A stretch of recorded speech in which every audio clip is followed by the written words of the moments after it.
Jazz hands. Ladies and gentlemen, we're back. Today is Saturday, and we're here for another episode of Day After Show. And it's a show to talk about. This is How are you today, Neil? this is the kind of day after show you get excited about, right? Oh yeah. It was a Not show not last night. not the last one. The last one wasn't that exciting, and you shouldn't go check it out because there's Well, I nothing mean, exciting that you can go happens. check it out if you want, but if you're checking out two shows or one show, and you only have two to choose, I'm picking last night. This is the one. This is This the is the one. one. Well, people are saying that Montana is the Showhio of the West. Oh my Um, goodness. it might be. I just got back. I just Did you got have back that from the Showhio of Michigan. Did you have that like locked and loaded for today? Like you're No, really just I like, working I out on this actually thing. I actually saw a post on Instagram. I think it was here for Goose. Mhm. Said something about Montana being the Showhio of the West, and I was like, I'm gonna bring that up on the pod because Neil's gonna scoff at me when I say that. I and I did scoff, but Oh, that there's truth in it, right? When they play there, it's good. Generally, that is the truth. So generally. Well, we've got a guest on today who is at the show, so we're gonna bring him on. Without further ado, hello. Hey, Yep. Jason. Thanks for having me. Thank you for being here today, Jason. It's a pleasure, and we're very excited to dive in to last night's Bonner or Missoula show. However specific you want to be about it. We'll call it Missoula. That's where Oh, my address was, like 5-minute walk away. So I think it's right on the border. there you go. I think the venue itself is technically in Bonner. I don't know. It's complicated. Whatever. We're not here to talk about geography on this podcast, though. How are you? How are you today, Jason? You're in Spokane right now, getting ready for Yeah, tonight. we are sitting outside of Melt's Extreme Grilled Cheese, and we just had award-winning pot sticker grilled cheese from the spot in Coeur d'Alene, which is just Ooh. over the border from Spokane. So, long drive this morning. Looking forward to tonight as well. Does it live up to the hype? Did the grilled cheese live up to the hype? Yeah, some would say it's the grilled cheese of the year. Ooh, GCOTY. yeah, here we go. Someone Amazing. call Vickers. Anyway, let's get into the show from last night because I think we're gonna want to talk for a very long time about a lot of different things. So take me through. I know the weather wasn't the best yesterday, but take me through your arrival to the venue, what the vibe was like pre-show, where you ended up. Yeah, from Seattle. So long drive the night before. We were just like right down the street.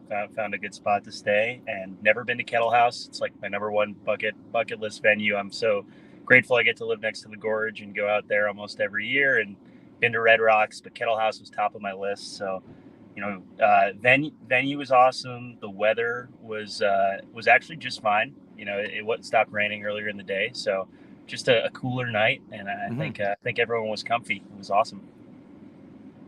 Awesome. And perfect timing. We've got another guest joining us. Hi, Josh. How are you?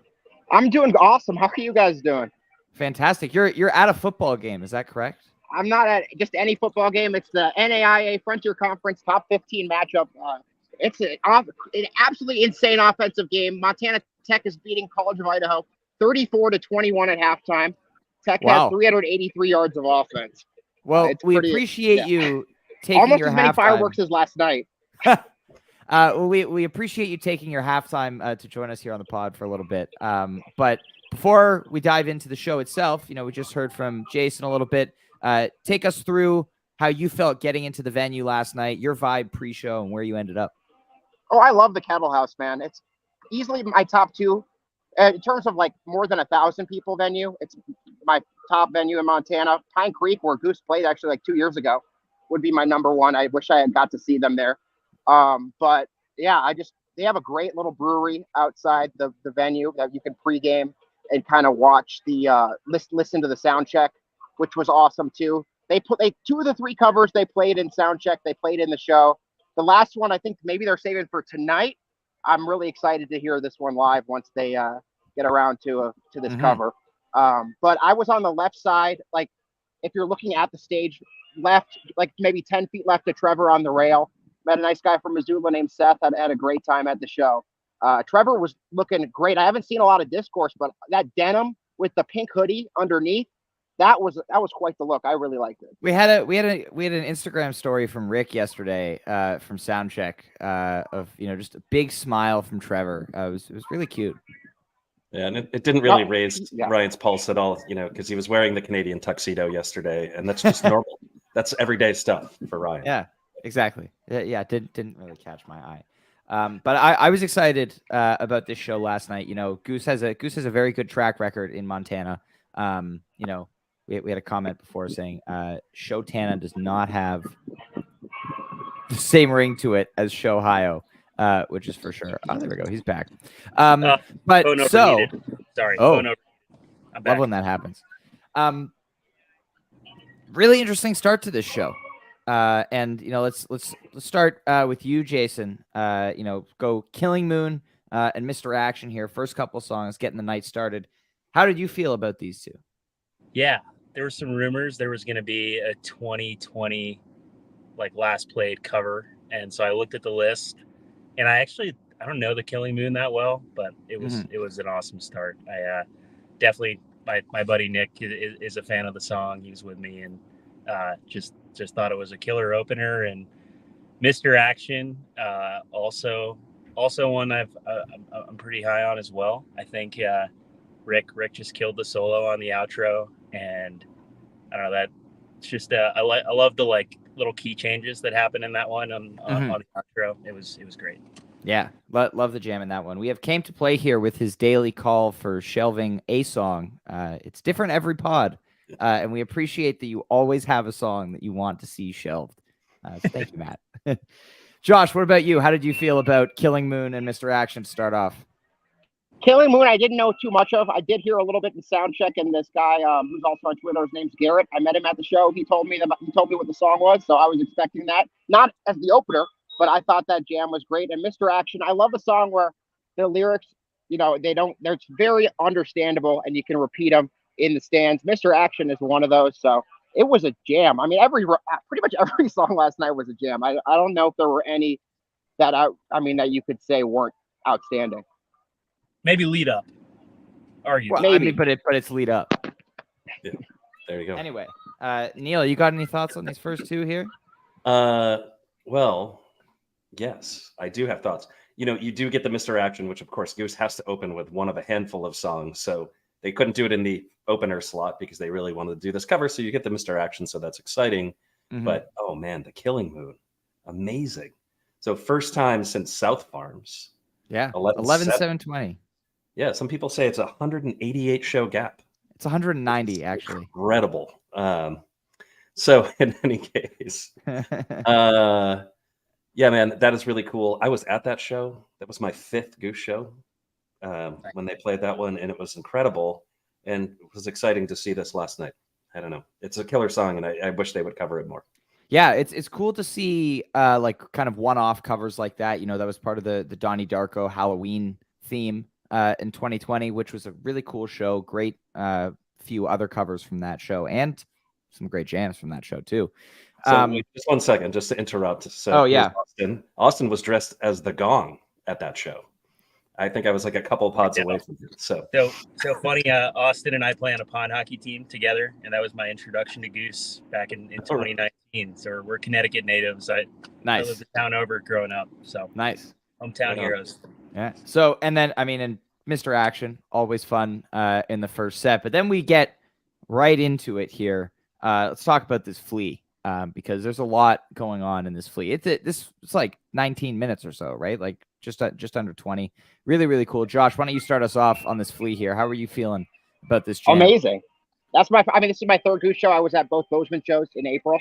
I don't think they played Time to Flee at either of those. This one was, it's one of the several songs last night where they take you somewhere and then you get back to the song and you didn't even realize that you were still in the song. Right. I'm not the most musically acumen person. I'm a little tone deaf. I'm a reporter, not a singer. So I just love listening to the music, but it just so many times last night where they took you to another song during the song. They're in such a groove right now. Yeah. And there's more of that incredible vintage vibe playing from Peter in this jam. Neil, we were talking about this morning, kind of has that Ryman Rosewood kind of vibe to it. riding the edge between like, you know, almost falling apart. But anyway, Jason, how are you feeling about this Flea? Yeah, I mean, Fleet Jam always delivers. I think people get hung up on the lyrics, but it's such a groove. The riff, Catchy. so it's awesome to start, awesome to close when they come back into it. And I thought it was pretty solid, and like obviously the first true jam of the night, and set the tone for things to come. Absolutely. I found when I was listening back to it this morning, you know, I was like, wow, this jam's really good. And then there's that point about halfway through where it feels like Rick is going back in, you know, to hit the ending. And they kind of hit like a peak that feels like you know, they were gonna hit the ending, but then decided not to. And then they jam for, you know, another 8 or 9 minutes, which I just thought that was cool. How it kind of sounded like they could have wrapped up and that they were maybe going to, but then they didn't. Anyway, Neil. Yeah, there was a theme of that last night. There was like we're about to wrap up and like, no, we're not. No, but, we're not. Yeah, the Flea was the first moment where I was like, all right, something's happening here. And if you think about, you know, we obviously have the whole show to kind of look back on, but in the moment, we were like, oh, this is a hot jam, right? And the funny part is, like, we don't really think about this jam as maybe as hot as it was because of the stuff that comes later. It gets overshadowed a little bit, but this is a very, very good jam. Had they played nothing else for the rest of the night, we'd be talking about this jam like this was the highlight of the night. This is really good stuff. Yeah. And I like where it went to. I mean, Flea has been hit or miss as of late. Last one was pretty good. This one was really good. Peter was. There have been some shorter ones. Yeah, there's been shorter ones. And we got, I guess, spoiled in 2021, 2022, where we got a bunch of really good versions, right? And yeah, Peter was excellent on the vintage vibe in this jam. I really enjoyed how that sounded. And yeah, man, it's just 20 minutes of Flea. It's never bad, right? Like if they're doing 20 minutes of Flea, you're pretty happy. And I was pretty happy after this one.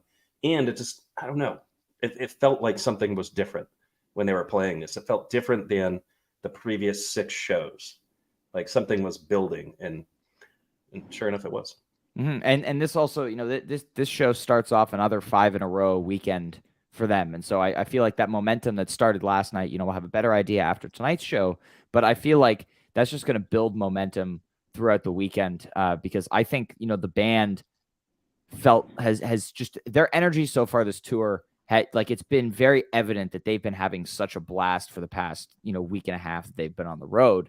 And so I'm excited to watch that. You know, it's really translating into the music now too. We're starting to see. So really, really cool. Yeah, and they kept Jeff confined to the green room last night. Like he did not hit the brewery before the show. So there's like Jason even more said energy. that he did. He did? He was having a couple beers up with some of the before the show. So. He was not confined to the green room. Oh man, he lied to us. What do you mean? Like, somebody asked him last night on Twitter, like, hey, why don't you come down to the brewery? He's like, nah, I'm in the green room.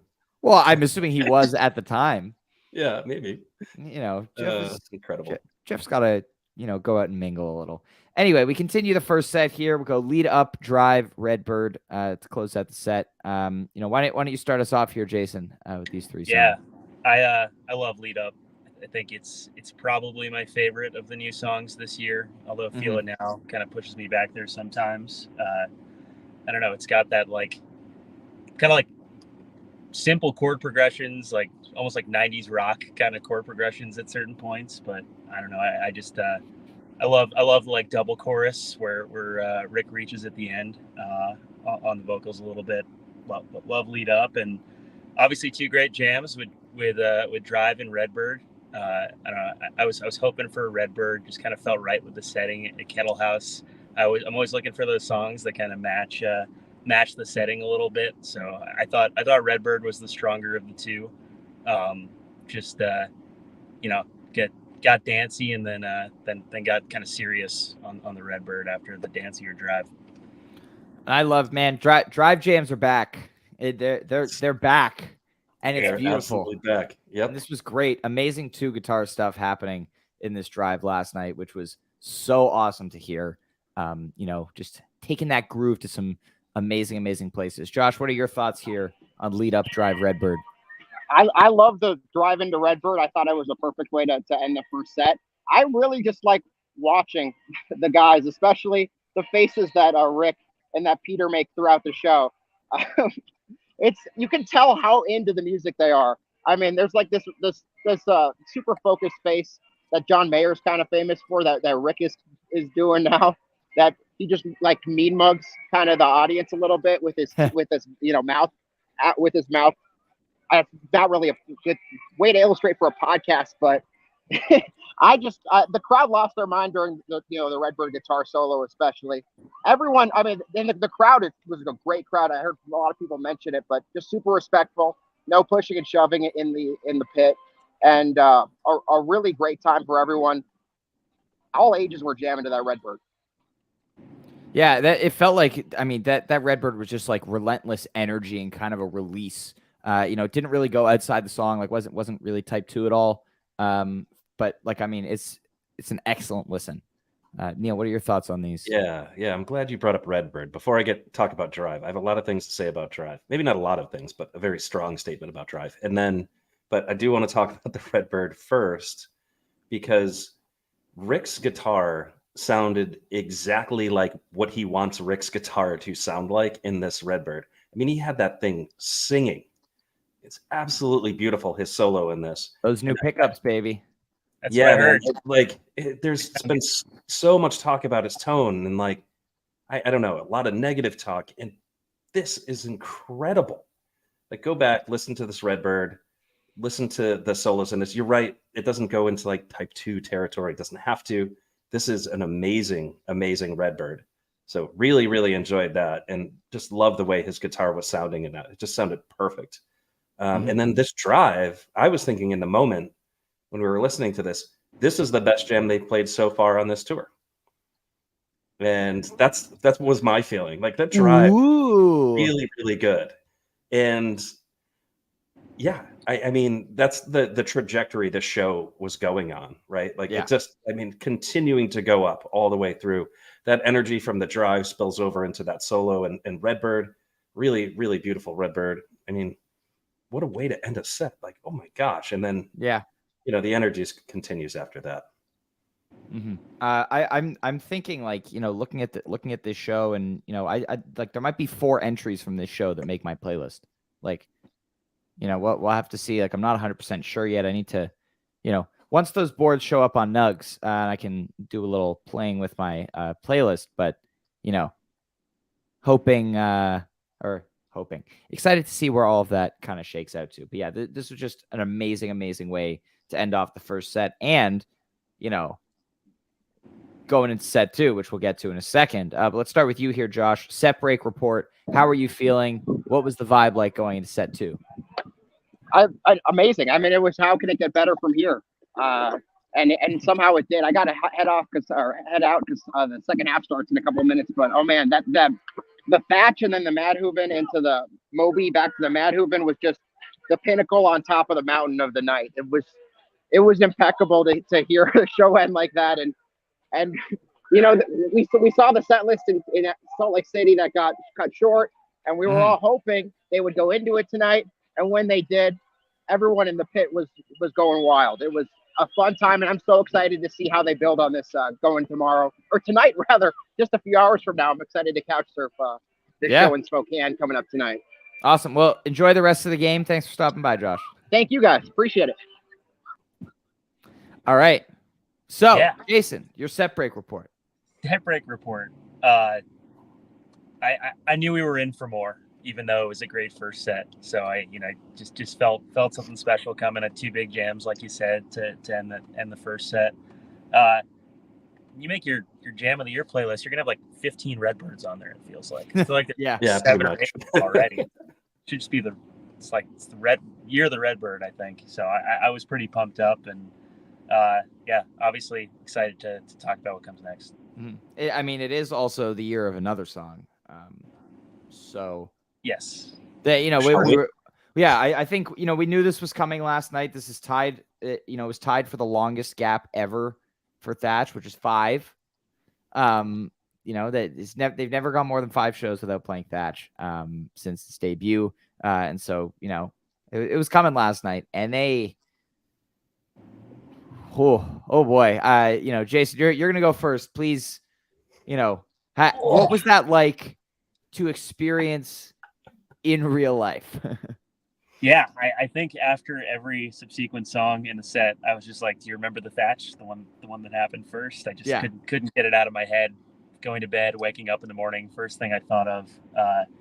I think obviously it had like the early dark section, which was awesome on the jam. Usually like they find their way there a little bit later, but there haven't been many dark Thatches to my knowledge, and I think it was different from like an Echo. Philly Echo dark. It was something different that I don't think I've seen from them. So that was great. I think Jeff and Ben really drove that middle section where it got pretty weird, and it was just like leaning on the drums a little bit while there was a lot of noodling going on, and I was just zoned in on Ben and Jeff. They were both killing it, and like I think you said, before we chatted, there's just this moment where it starts to turn and get like this raging joy from like the 18, 19 minute onwards, and you think it's going to end, and they just like keep finding new levels and until Thatch and its awesome conclusion. So I thought it was, in the moment, I'm like, oof, that's the best song I've seen this year. I've seen some great songs. I saw the Seattle Echo. Saw a 30-minute dripping tap with King Giz that I can't get out of my head, but I think that this was my like favorite song of the year. Probably seen 30 shows this year. Song of the year. You heard for it me here first. My song of the year. So. Song of the year. Vickers, Amazing. please take note. Yeah, Neil, go ahead. Man, this Thatch, oh boy. I mean, it is relentless. Jason, it's like you're in my head, actually. So you brought up, I think you mentioned Philly Echo at one point in this. Did you say that already? Yeah, I said it was a different kind of dark, but definitely some of the same shades. Yeah, like just like darkness that just like builds up to a peak. But this all encompassing. This jam is like, I was saying it this morning when I was listening to it for the first re-listen of the day. I listened to it 3 times. Only 3? Slacker. Yeah, well, 4 if you include last night, because it's so ridiculously good. But it's like just pummels you. It's like a relentless tide that's just like hitting you with just the heaviest waves, and like you feel like you just can't like swim anymore. And then like another one comes, and it just feels like it's gonna like just pull you in, and then like finally it recedes, and you're like free. And then it just like pounds you again, and I mean, it's incredible. Yeah, like the energy in this jam, it breathes. That was the other thing that I was thinking first thing this morning when I heard it. I mean, this is top tier Goose. Sorry, I'm reacting to it. Yeah, and then some people might say that there's a Frankenstein tease in there. There's not, and Vickers knows that there is not. We appreciate the submission. It is indeed a CCP. Yeah, so then, after you have this kind of darkness and evil jamming that's just like pounding you away, like it's just nuts, and then it just builds to an insane peak. And then this is another example of, it felt like the whole band was convinced they were going to go back into the Thatch outro for like a little bit, like a couple bars, and Rick was just like, no, I am going to wrestle out a little bit more of this. Yeah. And then they kind of dropped into it. But there's so much to like about this. It is one of the best jams of the year. I am not ready to crown it as anything, but I mean, it's one of my favorites, and I'm going to play it a lot. Which is funny because Neil was the first person this morning to say that it was his new jam of the year. He has since backtracked, but I appreciate Neil kind of breaking the dam on that one. Because I feel like a lot of times, making a statement like that, like, I was looking at my playlist and thinking about the jams. It's like once you get into like the top 10, the top 5, it's so hard to slot things in that, because you're like, is it better? Is it the jam of the year? And like, am I overhyping this jam? And so Neil saying that this morning, kind of for a few of us, was like, okay, like it's not just me. Our daily Brian Brinkman name drop. Friend of the pod, Brian Brinkman, also was of the same mind. He was like, I thought it was just me. But so it is going to the top of my playlist, personally. You may not be there right now, but I'm sure, you'll listen to it another few times and you'll get there. But this jam, you said it all, like the darkness is just incredible. And it's really, it's just like what Peter's doing, for this jam. Like, you know, again, it's we've heard in stuff like the Louisville All I Need and some of these big peaky jams this year that Peter's been layering that like Prophet synth underneath, and it just gives it this like, you know, bigger and more soaring quality. And so that was happening last night in like, you know, in the peak section that starts 19, 20 minutes in. But it's different last night. You know, it felt kind of like the Louisville All I Need, not quite the same, like just going nuclear and Hollywood Nights kind of thing that jam does, but just this huge peak. And last night still, while it was triumphant, it still had these undertones of darkness throughout. Like it was like, I mean, it's unbelievable what they're doing in this 27-minute Thatch. What does Jive Goose say? I think he said something about how it was okay. I think the something highest like praise Jive Goose can give within like 72 hours of a show is that like it might be in his top 10. And I think No, that's what he said actually, this morning. Actually, Goosemas 2022, the February Goosemas. That's, I think that was when he learned the hard way not to hasty rake shows. Yeah.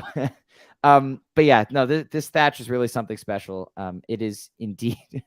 It will My hands go were on my list. above my head for probably the last 7 minutes, just Yeah, in the air. I can't. I'm in a car, so I can't Yeah. get them off tied. But it reminded me. It reminded me a bit of the Fairfax Arcadia from last year too, where they kind of hit back into Thatch, but at a double time speed, which is, you know, Spuds was just like, you know, watching the video premiere right before we went live here. Thank you, Peter, for that excellent timing.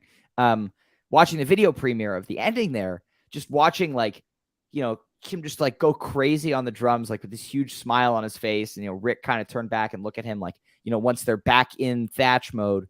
And then just like in the Fairfax Arcadia, there's a perfect pivot where he slows it back down to the right tempo for the end of the song. And it was just like amazing. Yeah. In case you forgot, Ben Atkin, very, very good at the drums. Very, believe it or not. And like, that's another piece to this where like you could just go and listen to this Thatch, like Jason was saying, and just focus on the drums. And like, that's it. That's all you can pay attention to. And you're good. Like you are impressed with that and that alone. So, I mean, killer jam. Yeah. Well, you know, we will be talking about this Thatch lots in the future. I'm sure as, you know, as bracket season gets closer and, you know, obviously we'll have a tour recap next month. But man, I can't wait to keep listening to this. You know, Neil, you only listened to it 3 times today. I have 5. Probably going to put it on again after we finish this pod. You know, I have to, you know, let the rest of my family know what the new jam of the year is. We have a new king. If you say so. Certified. Next, we've got In Your Eyes, Dripfield. Let's talk about these 2 songs together. How are you feeling about this middle section of the set, if you will, Jason? Yeah, I love the In Your Eyes from earlier this year. I think it was that was just an awesome jam. You know, I wouldn't call myself like the biggest Peter Gabriel fan, and obviously anything following the song before is gonna I don't know. You need some time to relax a little bit, but it turned around pretty quickly with a mid-set Dripfield. Used to that, you know, closing out sets. So always awesome to get it kind of planted there in a mid-set spot. You know, Dripfield's always awesome, and you know, nothing too special about this one. It was you know, pretty standard Dripfield following the normal, I think, normal path on the jam, but you know, always welcome the bass bombs coming from Jeff or whatever he's doing back there. You could feel those. Sound was great in the house. So, special effects. Yeah, we forgot to talk about that. The pre Thatch banter. We Jobus on percussion. I heard that special effects. I don't know what button he hit. I don't know if it was the bomb in real life, but on the webcast, it was just a burst of static. Like it's just listening to it again before Thatch. I've now heard that banter 5 times today. It's literally just a burst of static. Amazing. How many nicknames does Jeff have? Jovis, the new one. Like one of those guys who gets a new one like every couple of months. Yeah, there's always something. That one might be my favorite so far. Jobus? I like Jobus. It has a nice ring to it. I'm going to guess that one was created while they were in Utah. Just a guess. But anyway, this In Your Eyes, beautiful, beautiful landing pad. Not, you know, not a huge jammer like the Seattle one or the Cap one, that we heard earlier this year. But perfect cover spot to come after Thatch. Give everyone a little breather, show off Rick's voice of an angel, for a few minutes there. And it was amazing. Joe Bizdaya. Thank you, Vickers. And then Dripfield comes out, a very rare mid-set Dripfield. Just to put it in perspective, Dripfield has been played 33 times, and it has been mid-set. Okay, 10 times. Never mind. I thought that was going to be way less. Like the dramatic pause too. I know. I thought it was like, because I thought I had looked at the page earlier and it had been like, wow, this only happened like 3 times before. No, so ignore me. I don't know what I'm talking about. It has been very rare. Usually, more often than not, Dripfield closes a set. So this is. Well, okay, it's a really good Dripfield. And based on the Thatch was so long that I thought it might close the set. Like, yeah, we were getting late. It was like already past 11 by the time Dripfield ended. So, right. Yeah, clearly they had other plans. Mm-hmm. So I would like to talk about this In Your Eyes a little bit. So you get a cooldown in this, right? As you said, a landing pad. But since we brought up Brian Brinkman, I'm going to steal his takes as well. He had a very, very opinion about this, where he said the best shows have jams like this one. It is a good jam inside here. It's a micro jam. So like when we say like, oh, it's a great jam, I think people have expectations of 20 minutes of just insanity. But if you listen to this, there is very, very good improv going on in here. To me, I got a vibe of Fish's Wolfman's Brother when they started, like when they kind of came off of it, like the bass and like Peter's playing at the time. There was like a little bit of clav in there, and it just sounded amazing. And this is an indication of just how well they were playing. They abandoned the song structure almost immediately and just started doing what sounded like great music. And they were firing on all cylinders at this point. So don't skip over this In Your Eyes. I think there are a couple of versions of In Your Eyes from earlier this year, standalone, far better than this, right? I think of the Cap. And then Seattle. Yeah.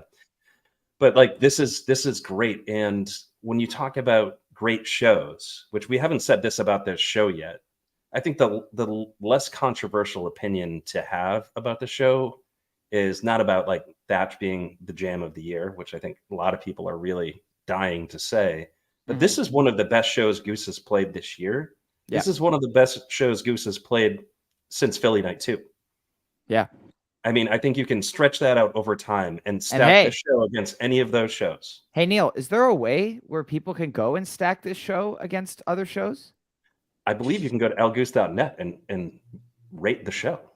I've heard that you can do that. No way. So far, there are only 2 ratings on last night's show. So everyone should head over to lgoose.net. You can rate it out of 5 stars and then see where it lands on the list. I'm going to guess it's going to be up there.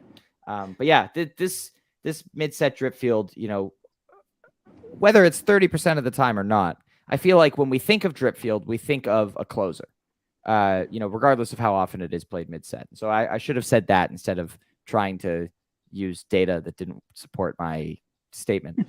So can I talk about this Dripfield though? Yes. Because I didn't get there yet. I love this Dripfield. The peak in this thing is bananas. It's so good. I really, really enjoyed it. On my first listen, when I was listening to it last night, I don't think it hit me as hard because I think I was still just like dazed from what I had listened to with Thatch and In Your Eyes. I couldn't believe it. But listening to that Dripfield this morning, I really, really liked it. It's pretty good. And it's a hefty length Dripfield. Yeah, it's 20. And a lot of time we'll see a 20-minute Dripfield on the set list, but that includes, 3-4 minutes of encore break. Yeah. And so we could stop right here and stop talking about this show. This is one of the best shows they've played in a long time. Yes. But then there's more. Well, I mean, I want to talk about this Dripfield first. Okay, go ahead, please. Yeah, as you said, just really good. More incredible vintage vibe work from Peter. This is probably the 4th jam. Oh, maybe his phone overheated again. Probably the 4th jam from this show that's going to make my playlist. I think when all is said and done, again, need to fully evaluate this. But yeah, just a really enjoyable listen. And I love what they've been doing with Dripfield lately. There's a lot of that like klezmer kind of vibe happening in a lot of Dripfields. Asbury Park comes to mind. But yeah, man, it like again, they could have played, all the songs we don't want to hear. They could have played Seekers after that, and it still would have been one of the best shows, right? Like Seekers in the second set couldn't even, lower that. But then we got what was on the set list for Salt Lake City, and they didn't have time for it because of the lightning. Return of the Moby. It's back. Yep. Been gone since January, 55 shows. That is way too long to go without playing Moby. That's the longest gap since the song's debut in early 2021. Do we have an overheat again? Yeah, it happened again. Yeah, well, we're just talking about the Madhavan Moby Madhavan. So glad I could get back on and talk about it. Yes, please take us through it. Yeah. Let's turn that fan down. There we go. Hold on. Better. I think we knew it might come because it got cut the night before, if I'm not mistaken, right? Yes. Probably talked about that. And I think it was the first Madhavan Moby since Legend Valley 21. They did it then. Yes. That was an awesome jam. And I think the outro was just awesome on the Madhavan. It kind of reminded me of the Ryman, like kind of melodic, slow build on the outro. I think they had like this 4-minute segment. I haven't had a chance to go re-listen to it, but probably my other favorite jam of the show. You said you'd probably have 4 on your list from the show. Those are definitely the 2 that are up there for me. And I thought like the transition into Moby earlier in the song was like really smooth. There was like a lot of space there, and then it kind of made that change happen, and everyone looked around at each other. It was exciting. So well, and I feel like when they did this at Legend Valley, the transitions were not this good in between Madhavan to Moby and then Moby back to Madhavan. Last night, from the end of Rick's solo, as the jam in Madhavan starts, instead of going directly into Moby, they kind of, do that like swirly beginning of Madhavan jam for a minute or so, like kind of setting the stage. And there's a beautiful kind of swell, like a modulation down into the key of C, which is what Moby is in, and Madhavan is in E. But like Trevor is like, really instrumental in that too. And it's just such a smooth transition. And then Moby, and what a fucking Moby. Neil, you said earlier, GOAT Moby right here. Best one they've played. Best one since the Moby. First one. Yep. Goby. Yeah. Goby. I like it. But so Moby of the year. That up, Ryan. The transition into this reminds me of the very first time they played it at the Caverns when they came out of Wisteria, if memory serves. And it's not like a full arrow segue, but like it just melts right into it. It's beautiful, and it felt so right in that moment. And the funny thing about that show, when I think about it alongside this show, is that like everything just felt right. The vibe was right. And Peter even said it from the stage that night. He was like, there's a vibe here tonight. It's awesome. I forget exactly what he said. Ted. But the same thing about last night. Every note just was oozing with a vibe. It just everything felt perfect. It's like, I think back to, Grateful Dead shows that I loved, like, for years and years and years. And I think about Fish shows that I love for years and years and years. There's special ones. There's special ones where like even the mundane stuff sounds incredible. And this show is an example of that. But in any case, the transition into this Moby is beautiful, and I love it. Sometimes it feels awkward. Sometimes it feels like they just shoehorned it there. And like, it's such a cool vibe, the song itself. Yeah, when they do slide it in as smoothly as they did last night, it just makes it even better, and it just heightens the vibe of the whole thing. And then, yeah, man, it's I don't know. I'll let you go ahead and talk about the last half of this Madhavan first. Yeah, great point from Austin Gamby here. But the Bozeman 2722 Elizabeth Moby, excellent segue. Also 31122 Slow Ready Moby. There have been some high quality Moby segues. Montana is indeed a Moby state. Yeah, man, I was so happy about this. Even though I feel like some of the like shock factor, the wow factor was kind of taken away from this last night because we knew it was coming. Like I think after seeing it on the set list when they started playing Madhavan last night, it was like, all right, we're getting the Moby here. Here we go. And so I'm a little bit sad that we didn't see it on Wednesday because I think that would have been amazing, having no clue that was coming and no clue that was on the table again. But this was awesome. And then, the second half of the Madhavan, I kind of, by this point in the show, as you said, I was like still trying to process all the jams that happened earlier. And so I woke up this morning kind of being like, yeah. And then it was like, 18 minutes of Madhavan jam, like nothing crazy happened there. Anyway, and then I went back and listened to it this morning. I was like, oh shit. Yeah. Like there's a lot happening here again. Yeah. Goose is just amazing. Like they could have phoned it in here. They could have played 10 minutes of standard Madhavan jamming and this show would still be as good as it is because of everything else that happens. But no, they dive right back into it and there's so much good shit happening here. Yeah, I mean, there's different parts to it. I think they dive into that kind of major key-ish thing that they've been doing in a bunch of jams. It reminds me of the Madhavan that they played in Boston. It reminds me of the Rosewood that they played out at Borderlands, which reminds me of yeah, which also reminds me of the half step that they just played.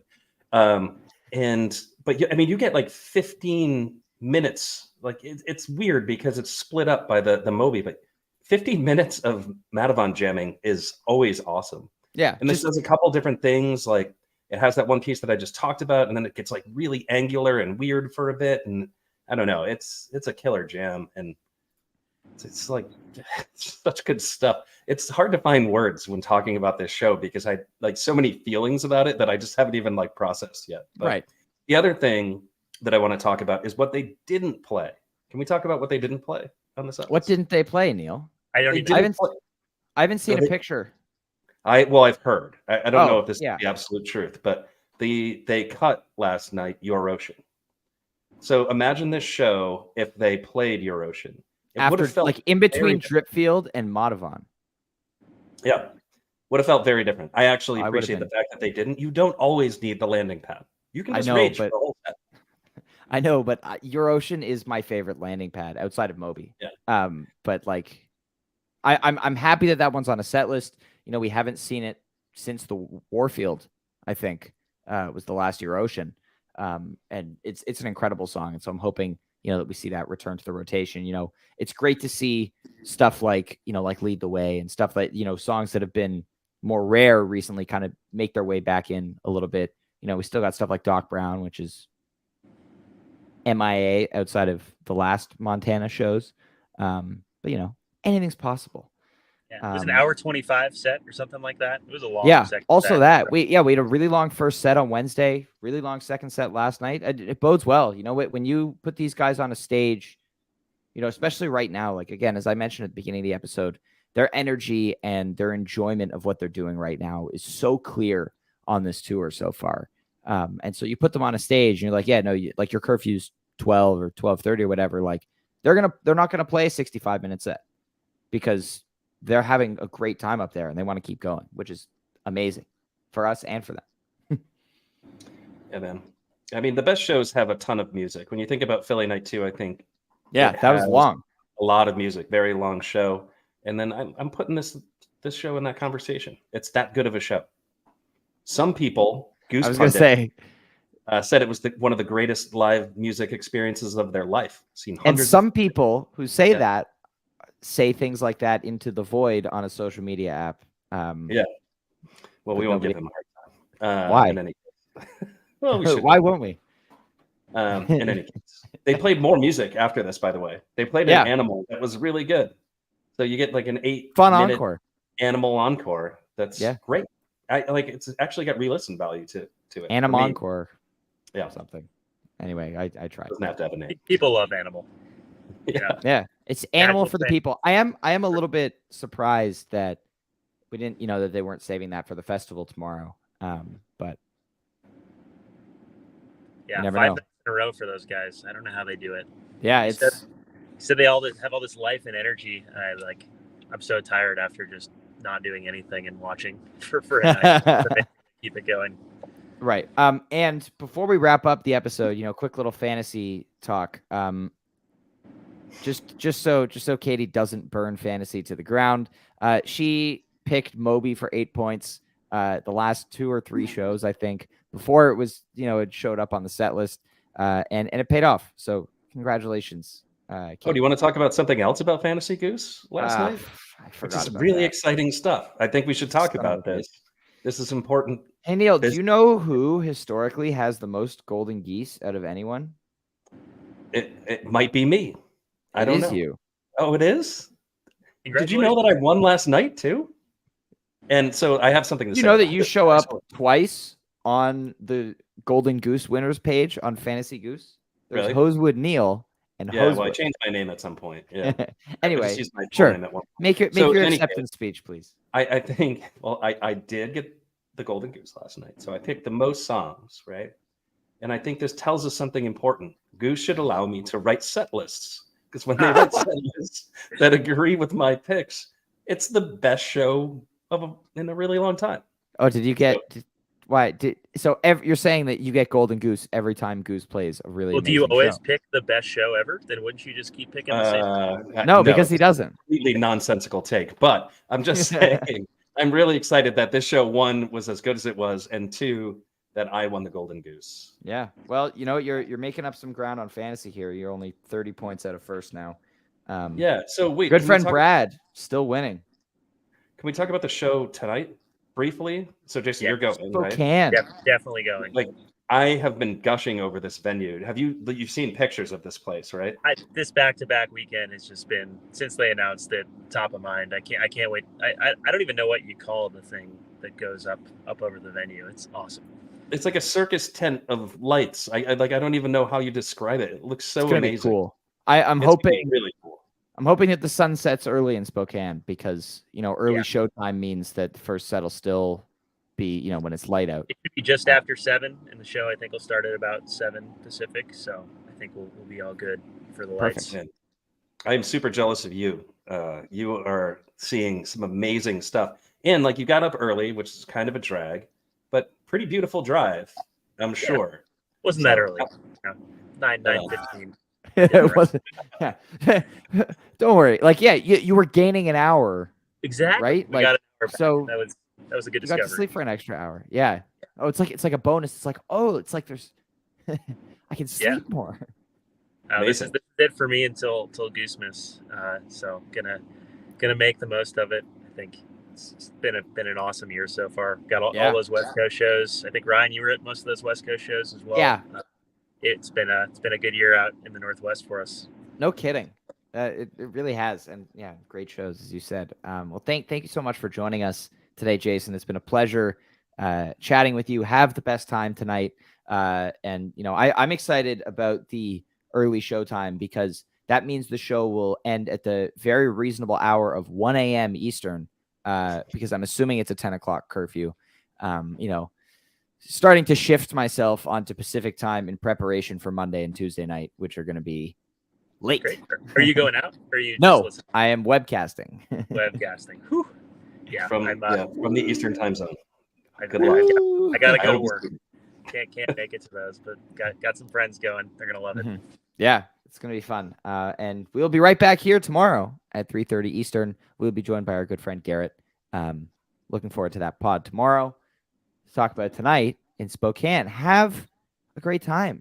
Yeah, Garrett's 50th show, if I'm not mistaken. It is very exciting. Yes.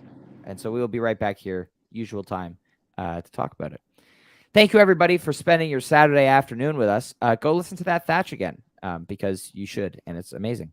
And we'll see you back here tomorrow. Have a fantastic day.